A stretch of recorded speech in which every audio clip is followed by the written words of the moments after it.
구약의 39권 중에 여호수아서는 6번째 성경입니다. 모세오경이 끝나고 첫 번째로 나오는 성경이 여호수아입니다.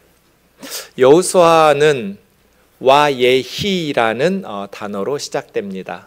와는 그리고, 예히는 있었다는 뜻입니다. 와예히, 그리고 있었다. 이것이 원어 성경으로 보면 여호수아서의 첫 번째 단어입니다. 그리고 있었다. 후에 죽은 모세, 이런 순서로 나옵니다. 모세가 죽은 후에 그리고 있었다. 모세가 죽었다고 해서 역사가 끝나는 것은 아닙니다. 모세가 죽은 후에도 하나님 나라의 역사는 계속됩니다. 그리고 있었다. 그런 것을 보면 하나님의 나라는 주님이 다시 오실 재림의 그날까지 이어달리기라는 것을 알 수 있습니다. 아무리 모세와 같이 위대한 사람도 자기 구간만 달릴 수 있습니다. 모세같이 위대한 사람은 몇 구간을 더 달리면 좋을 것 같은데 그렇게 사는 사람은 아무도 없습니다. 우리는 모두 다 하나님이 정해놓으신 자기 구간만 달리고 내 다음에 달릴 사람에게 바통을 넘겨주어야 됩니다. 우리의 구간을 우리가 성실하게 잘 달리면 내 바통을 받아서 달려야 될 내 다음 사람이 수월하게 살아갈 수 있습니다. 근데 우리가 달려야 될 구간을 게으르게 또 혹은 불성실하게 잘못된 길로 달려간다면 내 다음 사람이 힘겨운 인생을 살아야 됩니다. 신앙생활도 인생도 이어달리기라는 것을 기억한다면 우리는 우리의 구간을 잘 달릴 뿐 아니라 내 바통을 물려받아야 될 사람을 잘 양육해야 된다는 것을 알 수 있습니다. 가정도 교회도 나라도 그렇습니다. 개인이든지 공동체이든지 우리는 우리의 구간을 달리고 다음 달려야 될 우리 다음 세대들에게 바통을 물려주어야 합니다. 그리고 있었다. 모세가 죽고 이제 그 다음 하나님의 말씀이 여호수아에게 주어집니다. 여호수아서의 구조는 3 더하기 1의 구조, 이 숫자를 기억하시면 좋습니다. 여호수아는 정확하게 이렇게 4부분으로 구성되어 있습니다. 앞에 3개는 하나님께서 주도권을 가지고 명령하십니다. 건너라, 취하라, 나누라. 마지막 4번째는 여호수아가 이스라엘 백성들에게 주도권을 가지고 말하는 섬기라입니다. 건너라는 것은 요단강을 건너라는 것입니다. 그래서 가나안 땅으로 입성하는 본문입니다. 취하라는 것은 가나안 땅을 정복하라는 뜻입니다. 가나안 족속들과 전쟁을 해서 취하는 것입니다. 나누라는 것은 정복한 그 땅을 12지파가 분배하라는 뜻입니다. 이렇게 3가지는 입성, 정복, 분배, 건너라, 취하라, 나누라는 단어들이 핵심 단어입니다. 그리고 나서 마지막에 여호수아는 이스라엘 백성들에게 여호와만 섬기라 이렇게 권면하면서 여호수아서가 끝이 납니다. 이 4가지 중에서 가장 중요한 부분은 어디일까요? 섬기라입니다. 아무리 적과 꿀이 흐르는 땅에 살게 되었다 할지라도 여호와를 순종하면서 바르게 섬기지 않으면 이스라엘의 역사는 실패하고 결국 나라는 멸망할 것이기 때문입니다.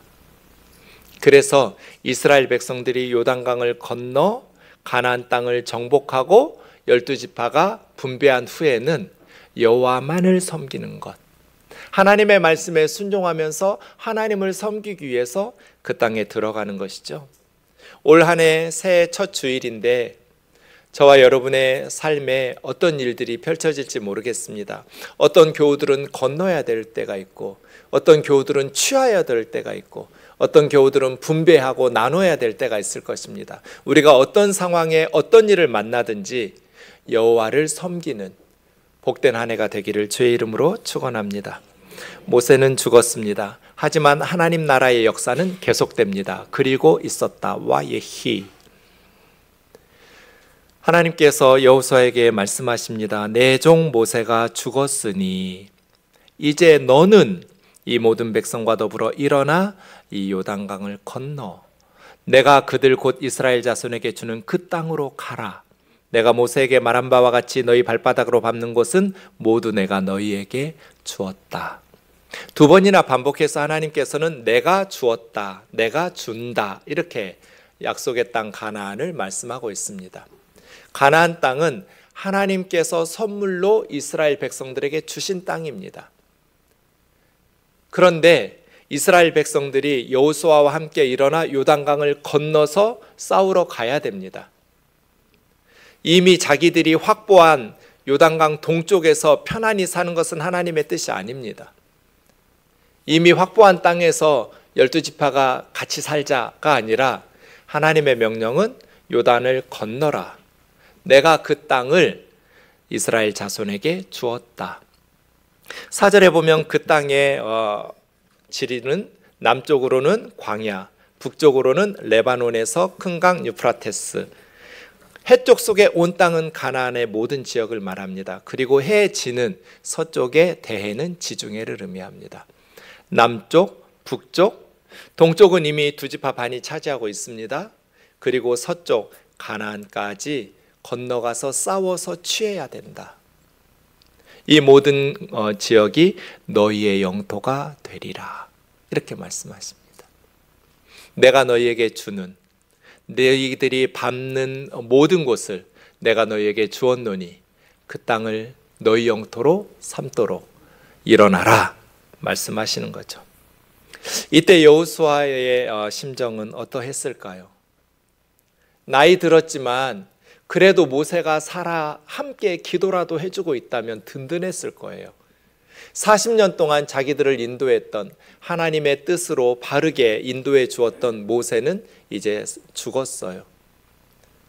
그리고 이스라엘 백성들을 이끌고 요단강을 건너서 가나안 족속과 싸우러 가야 되는 여호수아의 심정이 어떠했을까?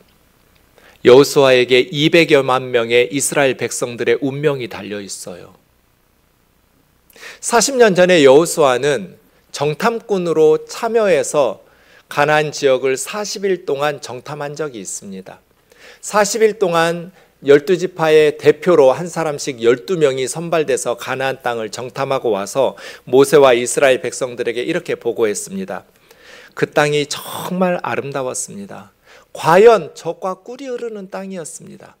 가나안 땅의 과일들을 가지고 이스라엘 백성들에게 보여주면서 정말 하나님께서 주시마 약속하신 가나안 땅은 젖과 꿀이 흐르는 땅입니다. 그런데 그 땅의 거주민들은 강합니다. 성읍들은 견고하고 힘이 클 뿐 아니라 우리는 거기서 거인들인 안악자손도 보았습니다. 우리는 능히 올라가서 그 백성을 칠 수 없습니다. 왜냐하면 그들은 우리보다 강합니다. 10명의 정탐꾼이 40일 동안 정탐하고 돌아와서 그 땅이 너무 좋은데 그 땅에 살고 있는 가나안 땅의 거주민들은 강한 사람들입니다. 성읍들은 요새입니다. 난공불락입니다. 견고하고 큽니다. 그에 비해서 이스라엘 백성들은 노예로 애굽에서 살다가 광야로 나왔던 오합지졸입니다. 무기가 있습니까? 훈련된 군대가 있습니까? 없습니다. 가나안 족속들과 싸워서 승리할 수 있는 무기도 없고 훈련된 군대도 없어요. 그들은 우리보다 강합니다. 우리는 올라가서 능히 그들을 쳐서 이길 수 없습니다. 이스라엘 자손 앞에서 정탐한 땅을 악평하면서 거기서 본 모든 백성은 키가 장대한 큰 사람들입니다. 네피림 족속 아낙 자손의 거인들을 우리가 보았습니다. 그들 앞에 우리를 비교해 볼 때 우리는 메뚜기 같았습니다. 아마 그들이 우리를 볼 때도 메뚜기처럼 보았을 겁니다. 자신들을 곤충으로 비하했어요. 우리는 그들 앞에서는 사람도 아닙니다. 그냥 곤충입니다. 메뚜기입니다. 우리는 절대로 그들과 싸워 이길 수 없습니다. 40여 년 동안 뭐가 달라졌을까요?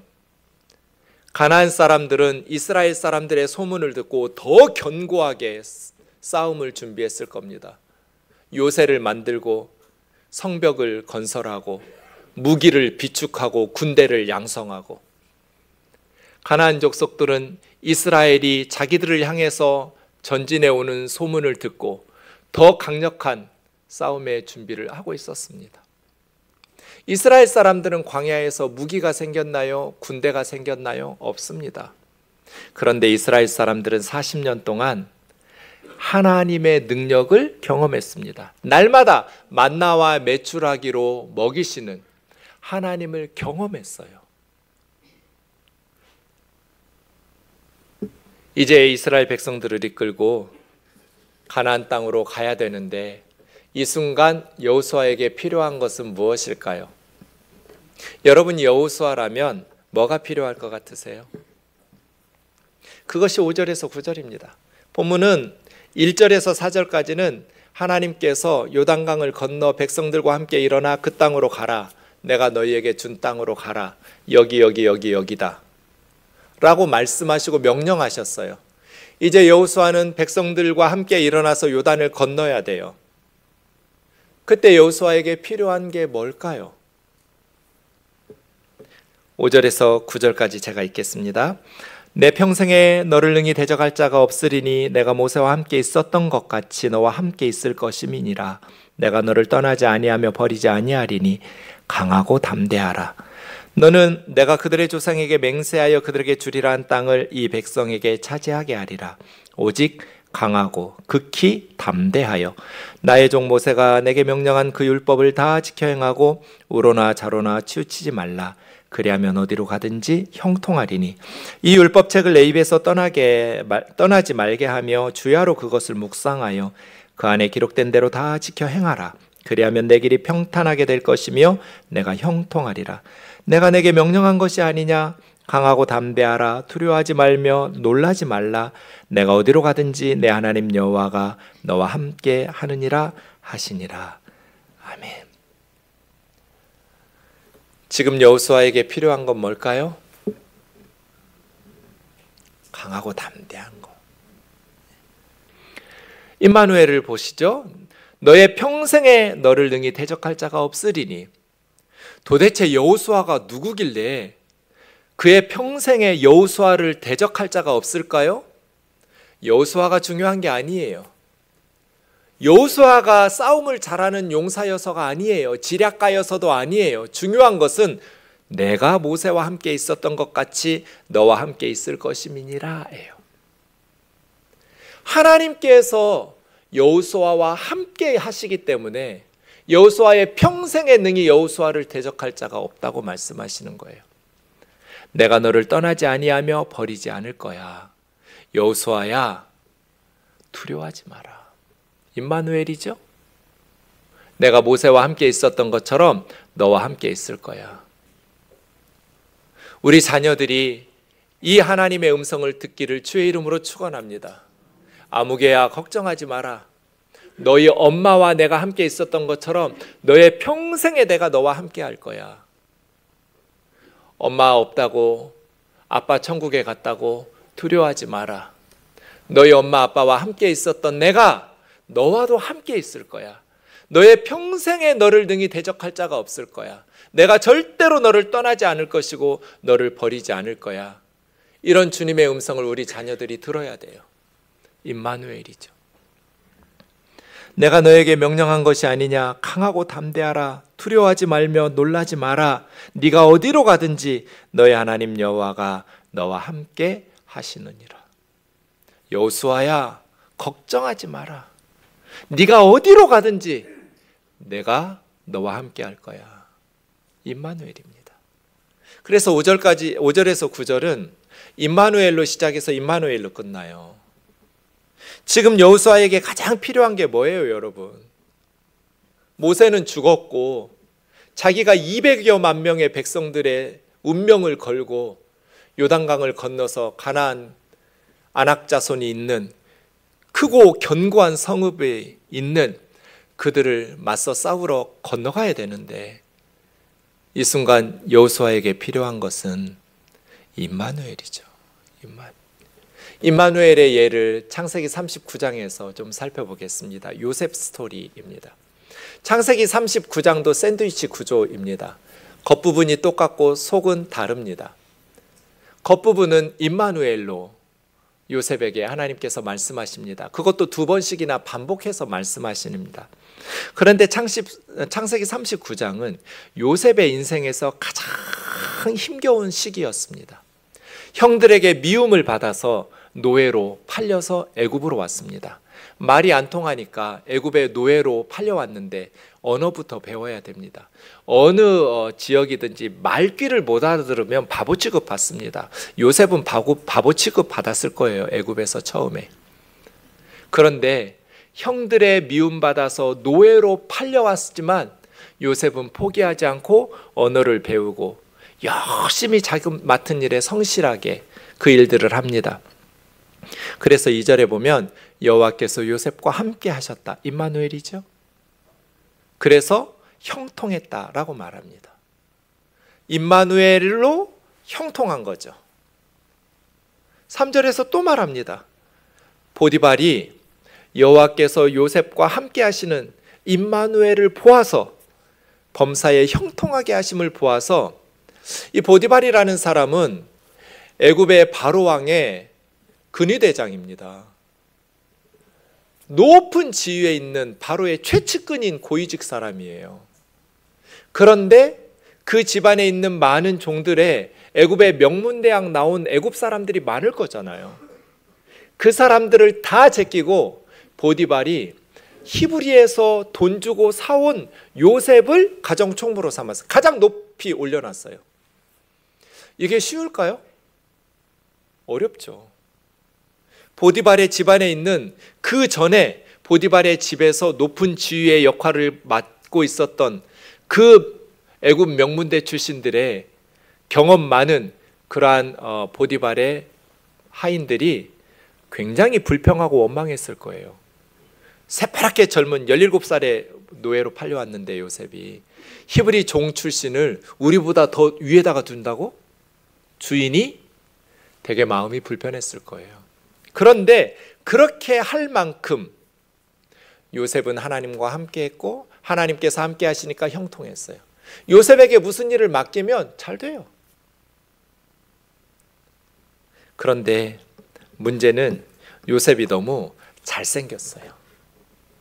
요셉이 너무나 잘생기다 보니까 보디발의 부인이, 이 주인의 안주인이 요셉에게 눈짓을 하다가 통침을 요청하는 거예요.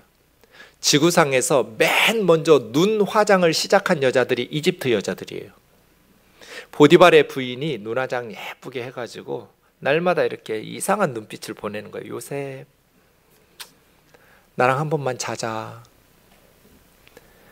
요셉이 응하지를 않아요. 내가 어찌 이 큰 악을 행하여 하나님 앞에서 죄를 지을 수 있습니까? 내가 이 집에서 제일 높은 사람이어서 당신 남편이 모든 걸 간섭도 안 하고 나에게 다 맡깁니다. 그런데 딱 하나 내가 할 수 없는, 당신 남편이 나에게 맡기지 않은 사람이 당신입니다. 자기 아내니까. 내가 어떻게 당신하고 주인을 배신하고 못된 짓을 할 수 있겠냐고. 그런데 이 보디발의 부인이 날마다 요셉에게 정말 징글징글했을 것 같아요. 날마다 동침하자는 거예요. 그래서 요셉이 듣지도 않고 동침은 말할 것도 없고 함께 있기도 않는, 피하는 거죠. 그런데 어느 날 딱 막다른 골목에 막혀버렸어요. 방 안에 그 부인하고 요셉하고 둘만 남게 된 거예요. 이 여자가 요셉의 옷을 붙잡고 늘어지면서 자자는 거예요.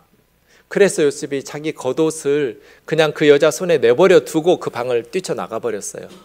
그 모습을 보면서 이 보디발의 부인이 소리를 지르기 시작합니다. 사람들이 몰려들었겠죠? 저 히브리 종놈이, 내 남편 주인이 히브리 종놈을 데려다가 지금 애굽의 민족주의를 가지고 부추기고 있는 거예요. 사람들의 불만을 부추기면서 저 히브리 사람을 데려다가 당신들 머리에 세웠는데 우리 애굽 사람인 나를 희롱하고 겁탈하려고 그랬다. 옷 벗고 달려드는 것을 내가 소리 지르니까 자기 옷도 챙겨가지 못하고 지금 도망 나갔다. 남편이 집으로 돌아왔습니다. 남편에게도 말합니다. 당신이 그렇게 애지중지하던 히브리 종놈이 나를 겁탈하려고 하다가 내가 소리를 질러서 옷을 버려두고 도망갔습니다. 그 주인이 자기 아내에게 당신의 종이 이같이 했다는 말을 듣고 심히 아내의 말을 듣고 분노하기 시작합니다. 그래서 요셉을 감옥에 죄수로 쳐넣습니다. 감옥에서도 요셉은 자포자기하면서 인생 막 살지 않았어요. 얼마나 요셉이 열심히 살았는지 간수장이 요셉에게 감옥의 모든 재반 사무를 다 맡겼어요. 그런데 그 감옥은 왕의 장관들이 오는, 왕의 신하들이 오는 감옥이에요. 이전에 요셉은 보디발의 집에서 가정 총무로서 리더십을 훈련했어요. 이제는 감옥에서 애굽 제국 전체 정치를 보면서 제국을 운영할 수 있는 정치인으로 훈련되고 있었어요. 하나님의 시간이 되자 이제 애굽은 바로에게 불려나가서 총리가 되죠. 애굽의 총리가 된 건 하나도 중요하지 않아요. 누군가는 총리하겠죠. 중요한 것은 어떤 총리였느냐, 이게 중요해요. 요셉은 최고의 총리가 돼요. 그냥 총리가 아니에요. 몇백 년이 지난 후에도 애굽이라는 제국을 든든하게 세우는 토지법을 개혁하면서 7년 동안 흉년에 주변 나라 사람들이 다 굶어 죽어가고 있을 때 애굽 사람들 하나도 굶어 죽이지 않고 주변 나라 사람들까지 다 살려내는 총리예요. 정말 탁월한 정치인이 되었어요. 사랑하는 자매 형제 여러분, 하나님께서 함께 하시면 억울한 일도 없고 하는 일마다 형통하지는 않아요. 하지만 하나님께서 함께 하시면 어떤 상황에서도 완전히 포기하거나 절망 속에서 헤매지 않아요. 일어서요. 요셉의 큰아들 이름이 뭐예요, 여러분? 므낫세예요. 므낫세. 므낫세 뜻이 뭐예요? 망각이에요. 망각. 잊어버리겠다. 이 이름 생각할 때마다 너무 가슴 아파요. 자기의 살아온 세월이 얼마나 가슴 아팠으면 잊어버리겠다고 자기 장남 이름을 지었을까요? 므낫세. 내가 이제 우리 아버지 집에 우리 형들에게 그렇게 버림받아가지고 노예로 팔려오고 이렇게 죽을 만큼 고생한 거, 내 아픈 한, 이 응어리진 가슴의 한을 이제는 잊어버릴 거야. 므낫세. 요셉의 인생은 순탄하지 않았어요. 요셉의 마음에 피눈물이 철철 흘렀어요. 그렇게 힘겨운 삶을 살았지만 요셉은 하나님과 함께 그 모든 역경을 이겨내고 자기 가족을 구원하고 애굽 제국의 백성들과 주변의 나라 사람들을 구원해내는 구약 성경에서 가장 예수님 닮은 사람이 저는 요셉 같아요. 고난을 통해서 백성들을 구원한 사람, 자신의 고난을 통해서 가족을 살려낸 사람, 고난을 통해서 백성들을 구원한 하나님의 사람. 요셉은 예수님 같아요. 임마누엘이죠. 임마누엘.